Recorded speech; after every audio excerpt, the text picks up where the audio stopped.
너는 시냇가에 심은 나무라. 심은 나무라.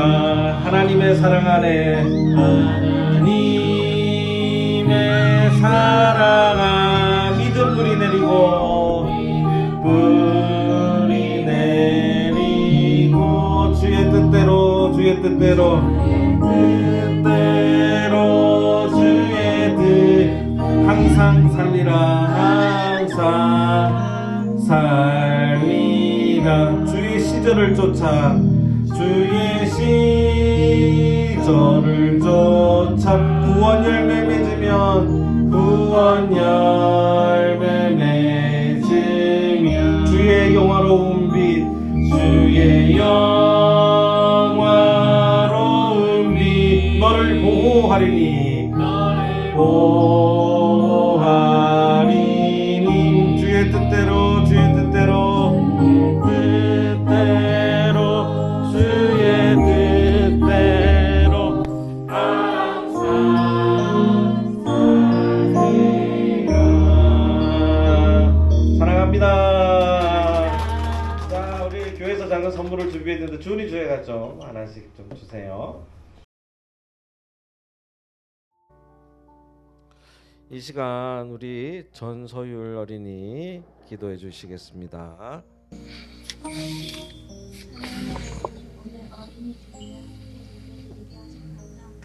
아멘.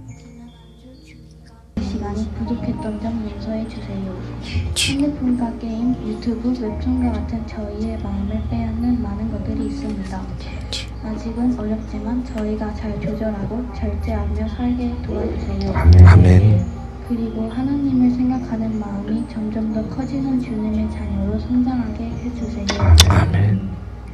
저희 심의 있는 교회의 아동부들이 믿음 안에서 자라도록 늘 기도해 주시는 성도님들과도 함께 하셔서 주님 안에서 건강하고 행복한 삶을 살아가게 인도해 주세요. 아멘. 늘 우리와 함께 계시는 예수님의 이름으로 기도합니다. 아멘.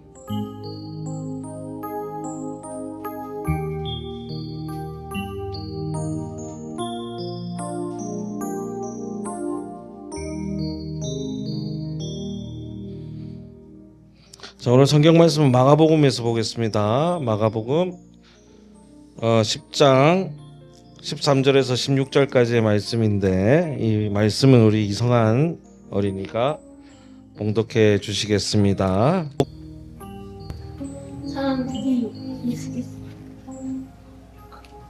사람들이 예수께서 만져주심을 바라고 어린아이들을 데리고 오면 제자들이 꾸짖거늘 예수께서 보시고 이르시되 어린아이들이 내게 오는 것을 용납하고 금하지 말라. 하나님의 나라에 이런 자들의 것입니다. 내가 진실로 너희에게 이르노니 듣는듯이 하나님의 나라의 어린아이들과 같이 붙들지 않는 자는 결단코 그곳에 들어가지 못하리라 하시고, 그 어린아이들을 안고 그들 위에 은수하시고 축복하십니다. 아멘.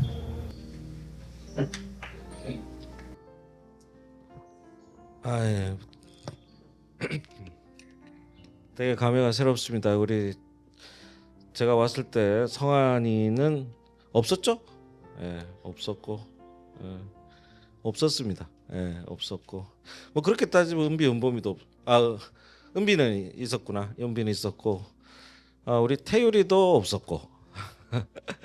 예, 그런데 이제 벌써 커가지고 이렇게 얘기하고 할 수 있는 시간이 돼서 얼마나 감사한지 모르겠습니다.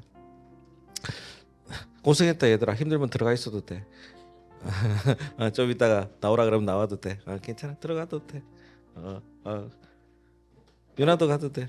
이렇게 눈치를 봐. 눈빛이 이제 보내줄 때가 됐는데 뭐 이런 눈빛입니다.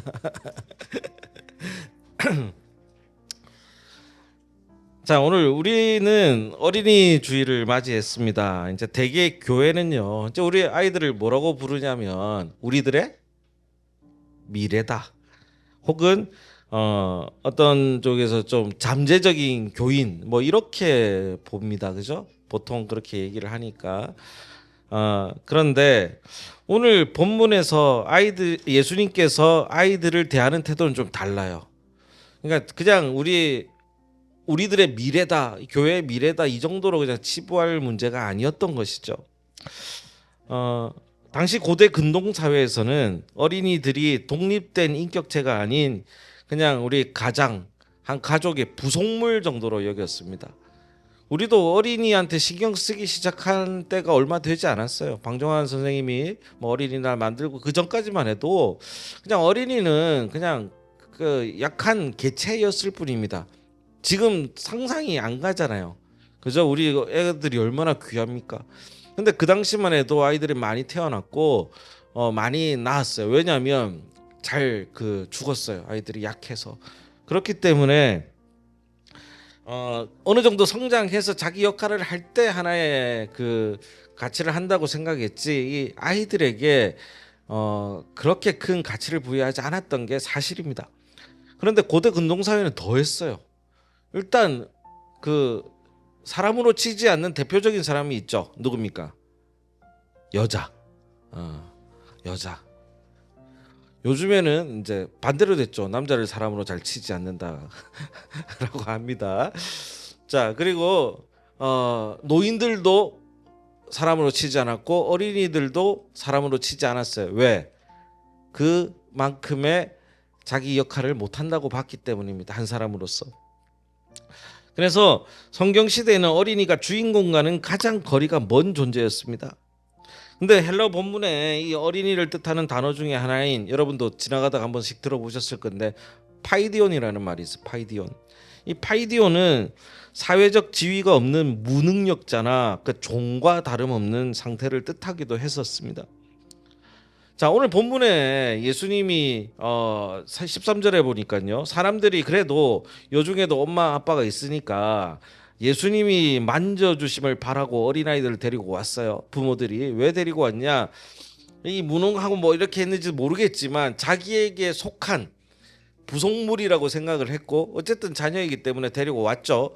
데리고 왔는데 제자들이 이걸 못하게 막습니다. 그래서 예수님이 화를 내면서 노하시면서 왜 나에게 오는 어린이들을 막느냐라고 얘기를 합니다. 성경 시대에 있어서 이 일은요, 제자들이 아이들을 막아선 것은요, 우리처럼 애들이 있으면 막 시끄러워서 뭐 이런 게 아니었어요. 시끄러워서가 아니라 이 중요한 말씀을 듣는 이 자리에 하나의 인격체로서 가치가 없는 이 아이들이 끼어서는 안 된다라는 당대 그 시대의 그 위계 질서를 충실히 따르는 행동이었습니다. 이게 무슨 얘기냐? 예수님께서 정말 그 생명에 관한 귀한 얘기를 하는데 애들은 그만큼의 이 얘기를 듣거나 논할 만큼의 준비가 되어 있지 않았다라는 생각을 갖고 있었다라는 거죠. 하지만 예수님은요 화를 냈습니다. 여기서 예수님의 그 노여움은 단순히 이쁜 애들 왜 나한테 못 오게 해 이 문제가 아니라 그 당시의 사회에 대한 질책도 있었던 거예요. 그게 무슨 얘기냐? 어린이는 약자고 노인도 약자고 여성도 약자죠. 그래서 예수님께서 손 뻗은 사람들 보면 뭐 가난한 과부라든가 아니면은 길거리에서 일하는 여자라든가 그리고 뭐 다 나이 먹어가서 돌아가시는 어른들이라든가 그러니까 사회적 약자 계층을 배려했단 말이에요. 단순히 이 당시에는요 그 인력이 가장 중요한 시대였기 때문에 한 사람이 얼마나 귀합니까? 저도 일하다 보면요 한 사람이 되게 귀해요. 그냥 몸으로 하는 일은 그냥 한 사람, 특히 농사 같은 것은 한 사람이 되게 귀하단 말이에요. 이 귀한 시대라고 하지만 이것을 단순히 사람을 그냥 쓸모 있다 없다로 구별하는 이 사회적인 부분에 대해서 그것을 향한 분노이기도 했다라는 겁니다. 축복을 바라는 부모의 마음이 있었겠지만 이 제자들의 생각은 아직도 그들의 마음 가운데 차별이 있다라는 얘기예요. 지금 이 시대에 우리는 없을 것 같습니까? 우리도 있습니다. 한번 생각해 보면 그 외국에서 오는 그 외노자들이라고 하잖아요. 외국인 노동자들 보면 얼굴 하얀 사람들 오면은 좀 뭐 되는가 보다 이러고 괜히 좀 그러다가 조금 까만 사람들 오면 괜히 뭐 니네가 감히 우리나라에 와서 이런 생각이 있단 말이에요. 아직도 지워지지 않는 그런 것들이 우리 속에도 있다라는 얘기입니다. 그게 사회적 구조였습니다. 그런데 예수님께서는요 뭐라고 표현하냐면 13절에 보니까 어린이를 데리고 오매 제자들을 어떻게 했어요? 꾸짖건을. 그러니까 대충 화낸 게 아니에요. 성경에서 이 정도 쓰여졌다라는 것은 되게 화를 냈다라는 겁니다. 자, 꾸짖다라는 표현은 어디서 나오냐면 예수님이 귀신을 쫓아내기 위해서 풍랑을 잠잠하게 하고 뭐 이럴 때 하늘을 꾸짖거나 할 때 되게 경노하실 때 되게 세게 얘기하실 때 꾸짖거늘이라는 표현을 씁니다. 근데 아이들이 내게 오는 것을 막았다라는 이 행동에 대해서 예수님은 그만큼의 화를 내셨다라는 것입니다. 제자들에게 이토록 화를 내신 적은 아주 드물죠. 예수님의 그 노하심은 단순히 아이를 좋아해서가 아니라 누군가를 그냥 자격 없다고 해서 그냥 어린아이라고 해서 나에게 오는 것을 밀쳐낸 제자들의 무지함에 대한 그 화와 이 사회에 그렇게 그럴 수밖에 없던 당시 그 사회에 대한 그런 분노를 표현했던 겁니다. 유명한 그 야누시 코르차크라는 사람이 있습니다. 이 야누시 코르차크라는 사람은요 20세기 아동 인권 운동의 선구자입니다. 이 사람은 자기가 고아원을 세웠는데 그러면서 몇 가지 실험을 해봤어요. 무슨 실험을 했냐면 어린이 자치법정이라는 것을 만들어 가지고 어린이들 스스로가 그 재판부 이렇게 법정을 만들어서 세웠습니다. 그래서 일방적으로 야 니네들 이거 하지마 저거 하지마 하기보다는 애들이 스스로 모여서 뭔가를 한번 만들어보는 그리고 얘기해보는 그런 것들을 만들어 보려고 했던 것이죠. 근데 흥미로운 사실은 이 코르차크 본인도 이 법정에 그 자주 끌려가가지고 섰다고 합니다. 어린이들이 데리고 와가지고 원장님을 데리고 와가지고 세웠다라는 거죠. 그러면서 한 아이가 원장 선생님이 나에게 화를 내서 내 마음을 아프게 했다며 기소를 했죠. 기소를 해가지고 법정에 출두하고 사과 판결을 받고 그 앞에서 아이들에게 사과하고 미안하다 하고 하는 그런 것들을 했습니다. 그러면서 이제 이 코르차크가 한 얘기가 뭐냐면 아이들은 미성숙한 존재가 아니라 이미 완성된 인격체다라고 표현을 합니다. 이 예화는 오늘 본문에 예수님이 아이들을 오히려 데리고 와서 가운데 세우신 행위와 일맥상통합니다. 예수님은 아이를 그냥 구경거리로 세우신 것이 아니라 하나님 나라를 보여주는 가장 기준이 되는 모습으로 이 어린아이들을 세웠던 거예요. 이 어린아이들과 함께 그리고 이 어린아이들 같이 즐거워하고 행복한 나라가 바로 하나님 나라의 표상이라는 겁니다. 그래서 마지막이 아니죠. 이렇게 하신 그 말씀하신 것이 15절에 보니까 진실로 내가 너희에게 이르노니 누구든지 하나님 나라를 누구와 같이 15절에 누구와 같이 어린아이와 같이 받들지 않는 자는 결탄코 그것에 들어가지 못하리라. 어린아이와 같이. 자, 오늘 신학적으로 볼 때 잠깐 신학적인 얘기를 하겠습니다만은 어린아이는 그 우리의 자녀라고 좀 생각할게요. 자녀라고 생각하는 것은 우리가 생각하는 것과 좀 차이가 있습니다. 자녀는 성경적으로 볼 때 우리에게 맡기신 선물이자 좀 센 표현을 쓰자면 위탁한 아이입니다. 위탁한 아이. 자, 자녀들이 그런데 우리는 이렇게 생각해요. 자녀들이 내 것이다. 내 새끼 하잖아요. 내 것이다라는 그런 욕심 때문에 물론 내 새끼라고 해서 잘 키우고 잘 하면 괜찮겠지만 요즘에 사회 문제가 얼마나 나옵니까? 그죠? 내 새끼니까 내 거니까 내 마음대로 해도 돼 해서 마음대로 때리고 괴롭히고 심지어 죽을 때까지 놔두기도 합니다. 며칠 전까지만 해도 있었던 일이지 않습니까? 어떻게 그럴 수 있는지 우리 인간적으로도 상상이 가지 않지만 하나님 보시기에도 되게 화나고 분노한 행위라는 겁니다. 왜? 자녀는 하나님이 주신 선물이기 때문입니다. 아이가 생기고 생기지 않는 자녀, 그 가정들도 얼마나 많습니까? 한 아이를 기다리는 가정도 얼마나 많습니까? 그러다가 아이가 생겼을 때 너무너무 귀한 선물이고 그 보석보다 귀한 그 아이가 내 것이라는 그런 욕심적인 상상에 빠져들지 않게 하는 게 성경은 얘기하고 있습니다. 비근한 예로 우리가 그 자녀를 낳았을 때 할머니 할아버지한테 맡기잖아요. 제가 서울에 있을 때 그 교회가 오래돼서 할머니 할아버지들이 되게 많았어요. 그래서 자녀들이 회사 가고 이렇기 때문에 할머니 할아버지한테 아이를 맡기고 특히 할머니들이 막 그 평일에 뭐 속회 모임 하거나 무슨 모임할 때 막 업고 와가지고 막 거리는 걸 많이 봅니다. 막 울고 불고 난리 날 때도 있고 그래요. 그런데 제가 권사님 좀 혼내시라고. 자꾸 이렇게 하면 그 정말 땡깡 부리는 애 있잖아요. 땡깡 부리는. 좀 혼내시라고 막. 그때 권사님 뭐라 하시는 줄 아세요? 아이고 내가 혼냈다가 우리 아들한테 얼마나 혼날지 내가 상상도 안 돼. 이렇게 얘기하죠. 상상도 안 돼. 직계 가족이지만 내 아이기 때문에 그 할머니 머릿속에서는 위탁받은 그런 개념이 있는 겁니다. 그래서 더 함부로 못하라는 거죠. 함부로. 되게 중요한 얘기입니다.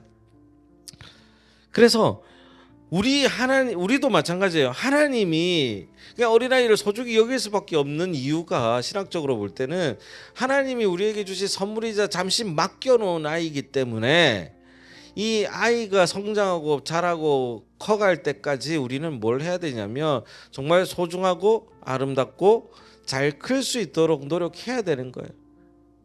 특히나 이 아이들이 하나님을 모르지 않도록 해야 되는 겁니다.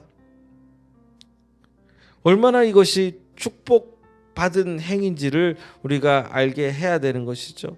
오늘 우리 교동문 96번 한번 다시 볼까요? 읽었던 어린이 주일.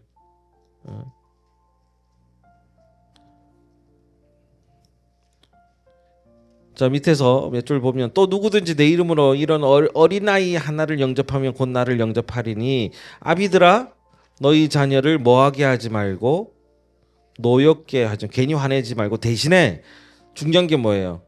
누구의? 주의. 뭘로? 교훈과 훈계로 뭐하라? 양육하라.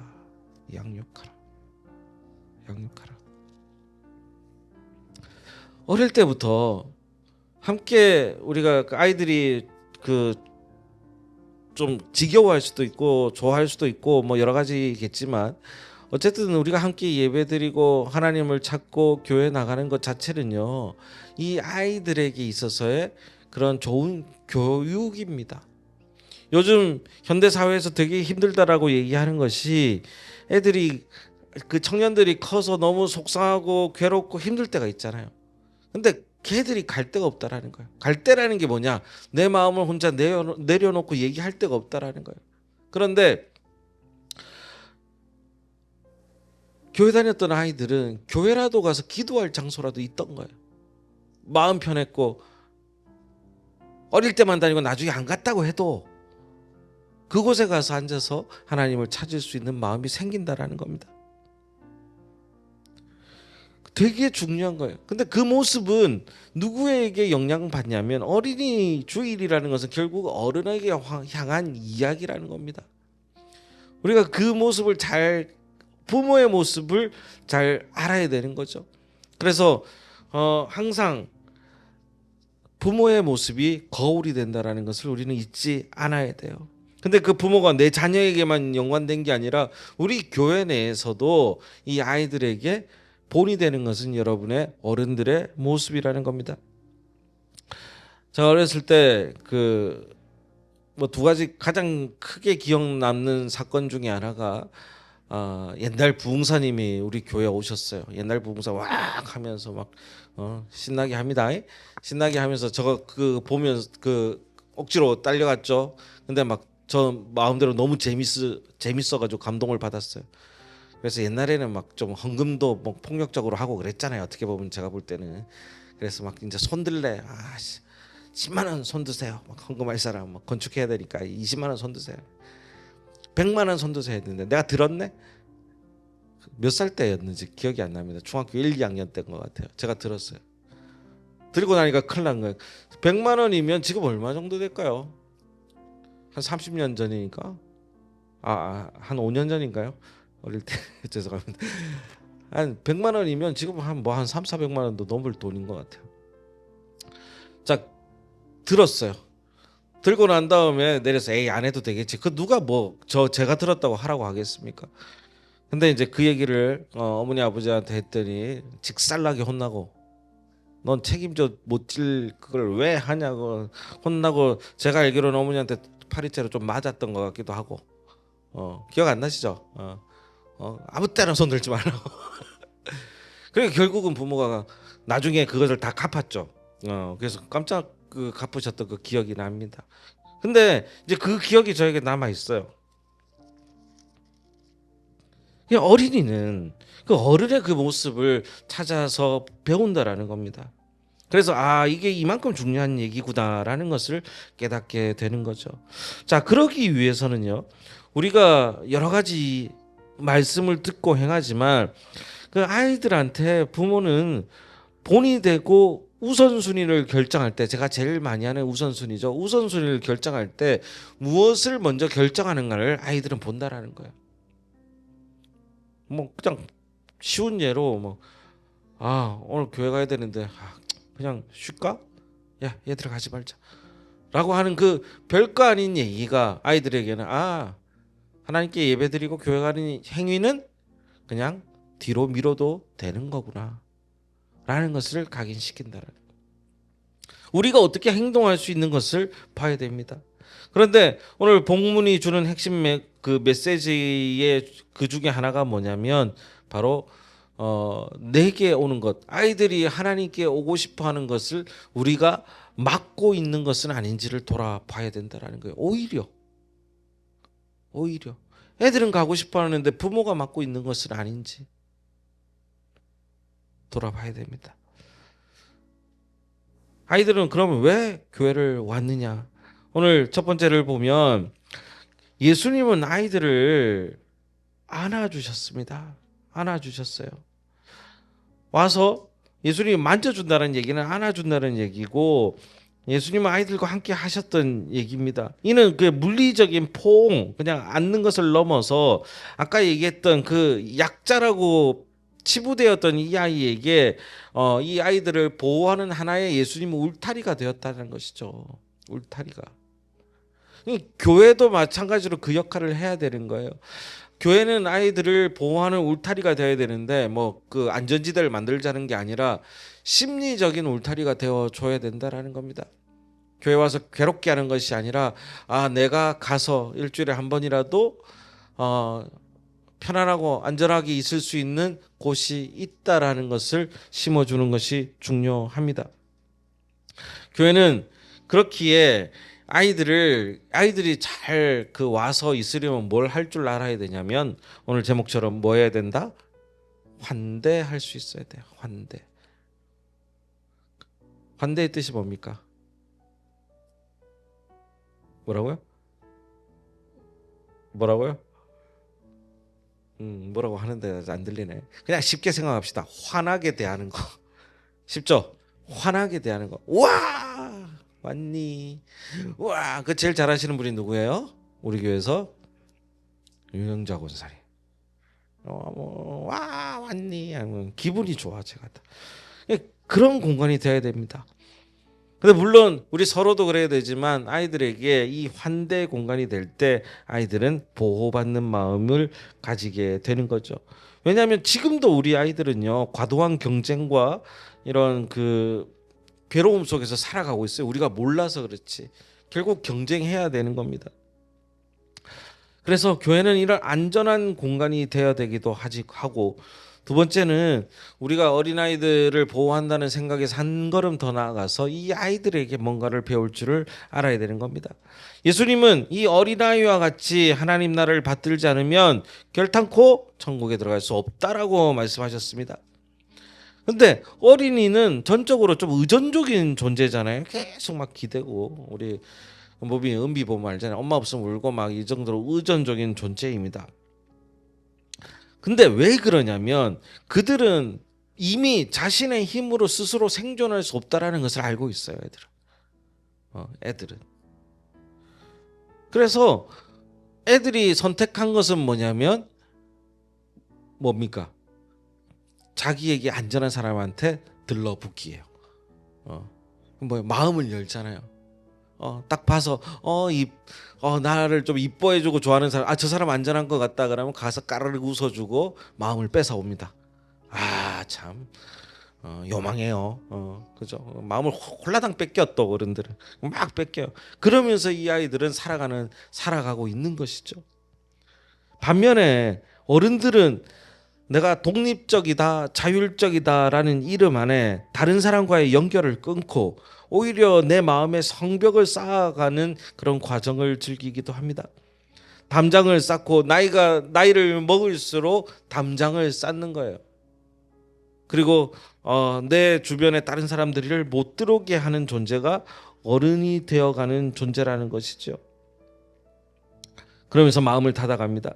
그러나 하나님 나라는 그런 곳이 아닙니다. 오히려 우리가 힘으로 쟁취하는 것이 아니라 다 열려 있고 어린 아이의 눈으로 바라볼 때 우리가 다른 이들에게 마음을 여는 것이 하나님 나라이고, 그리고 약한 아이들도 전적으로 신뢰와 의존을 통해서 살아갈 수 있는 것이 바로 하나님 나라라고 얘기하는 겁니다. 기독교 역사 속에서 아이들이 착취당했던 역사는 많아요. 그런 하나님 나라의 그 안정성과 이런 걸 보장하기 전에 19세기만 해도 아이들은요 사회적으로 착취당하고 이랬던 나라들이 되게 많습니다. 지금도 아프리카 가면 애들이 착취당합니다. 저 열매 같은 거 딸 때 뭐 손이 안 들어가는 거 있잖아요. 이런 거 딸 때 손 안 들어갈 때 이렇게 어린아이들의 그 손으로 이렇게 따오고 하는 그런 일도 시키기도 하고, 파이프 같은 거 청소해야 되는데 어른이 몸이 못 들어가니까 애들을 그런 데 집어넣어서 산업혁명 때 시키기도 했습니다. 그러니까 조망만한 손으로, 작은 손으로 이렇게 하죠. 우리 지금 대통령도 어릴 때부터 지금 손연공 했다고 하잖아요. 그러나 지금은 못해요. 법적으로 하면 그냥 난리가 납니다. 근데 그 당시에는 그렇게 함부로 대했던 것이 어린 아이들인 것이죠. 석탄구를 기어 다니기도 하고, 뭐 그때 아이들 나이가 대여섯 살이라고 합니다. 그 막 굴 속에 들어가가지고 저 다큐멘터리 같은 거 보면 그 위험한 다이너마이트 같은 거 이제 집어넣고 오고 뭐 이런 역할도 했다고 합니다. 그런데 이 아이들이 사실은 하나님께서 주신 선물이기도 하기 때문에 가장 처음 받았을 때부터 하나님의 형상이 가장 원본 그대로 묻어 있는 게 아이들이라는 거죠. 그래서 우리는 아이들을 보면서도 배워야 합니다. 애들 때문에 애들한테 우리가 잘해준다고 생각하지만 가만 생각해 보세요. 애들한테 위로받는 것은 어른 쪽입니다. 어른 쪽. 그렇지 않습니까? 할머니 할아버지들 손주 손녀 온다 그러면 막 동구박까지 나가서 기다리잖아요. 동구박까지 가서 기다려. 그 배우 누구더라? 예? 전우성이요? 정보석이었나요? 뭐 아세요? 제가 할 얘기를? 그래요. 내가 어디서 인터뷰를 봤는데 손주 손녀 이뻐요 했더니 너무 이쁘대. 너무 이쁘더예요. 맞아요? 너무 이쁘다 그래가지고 진짜 이쁘냐고. 그럼 자녀들도 아들 딸이 있을 거 아니에요. 그 손주 손녀 아빠. 걔들도 이쁘지 않아 했더니 아들은 손주를 낳아준 데에 대한 그 일말의 그 존재 가치를 가지고 있는 거지. 손주가 너무 이쁘다라는 거야. 네, 그렇게 얘기하면서 맞아요, 정보석? 정보석이었나? 네. 어디서 봤는지 모르겠습니다만 지나가다 봐가지고 그 정도로 너무 예쁘다고 하면서 합니다. 이렇게 나가는 게 왜 손주가 이쁠수록 나가는 비어가는 거는 할아버지 할머니의 지갑이라고 얘기하지 않습니까? 저는 단 한 번도 어디 그저 어머니 아버지한테 애들 데리고 가면 저에게 용돈을 주시는 분 적은 없어도 지갑 털어서 아이들은 우리 준이 주에는 줍니다. 그래서 와 좀 그러네 이러고 있는데 가만 생각해 보니까 아버지도 그런 얘기를 하셨던 적이 있어요. 너 할아버지는 단 한 번도 나에게 뭔가를 준 적이 없다. 니만 준다.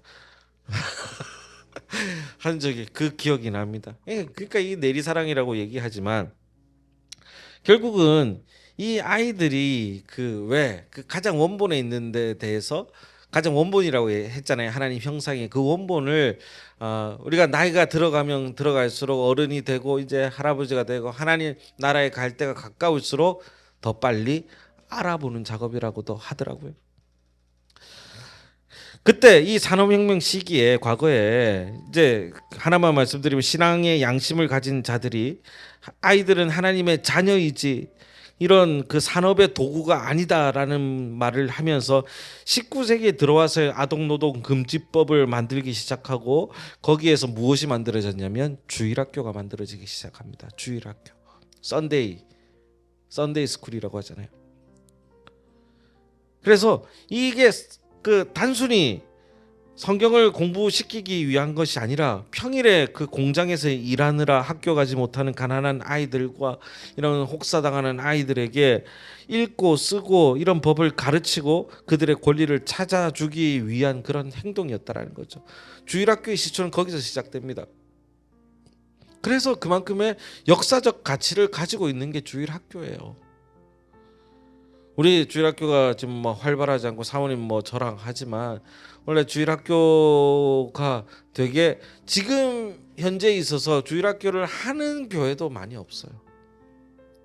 그만큼 어린아이가 줄었고 부모들이 데리고 오지 않고 그냥 예배 시간에 그냥 잠깐 데리고 왔다 가고 이런 상황이 되었는데 지금은 이렇게 함께 예배 드리고 그래도 저기서 뽁짝뽁짝 뭔가 하면서 깔깔거리는 게 얼마나 행복한 일임을 우리는 감사하는 저희들 되기를 바랍니다.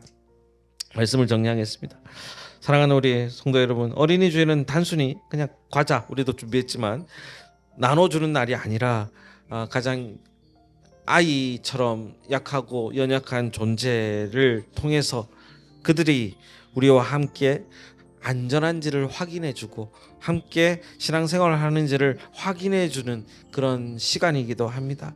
그리고 아이들을 넘어서 한 단계 더 나간다면 정말 사회적인 힘들고 어려운 이들에게도 우리가 그들과 함께 해줄 수 있는 그런 마음을 가지는 시간도 바로 이곳인 줄로 믿습니다. 우리 교회가 나이, 성별, 장애, 어떤 신분과 관계없이 예수님, 누구나 예수님의 품 안에서 저는 환대받는 공동체가 되기를 바랍니다. 그래서 아이들의 웃음소리가 소음이 아닌 천국의 소리로 들릴 때 우리는 비로소 우리 가운데 하나님 나라가 임하고 있음을 느끼는 우리 교회가 될 줄로 믿습니다. 그 교회가 하루속히 더 완성되어 가기를 주의 이름으로 축원하겠습니다. 기도할게요. 하나님 감사합니다. 우리 어린이 주일을 맞아서 아이들과 함께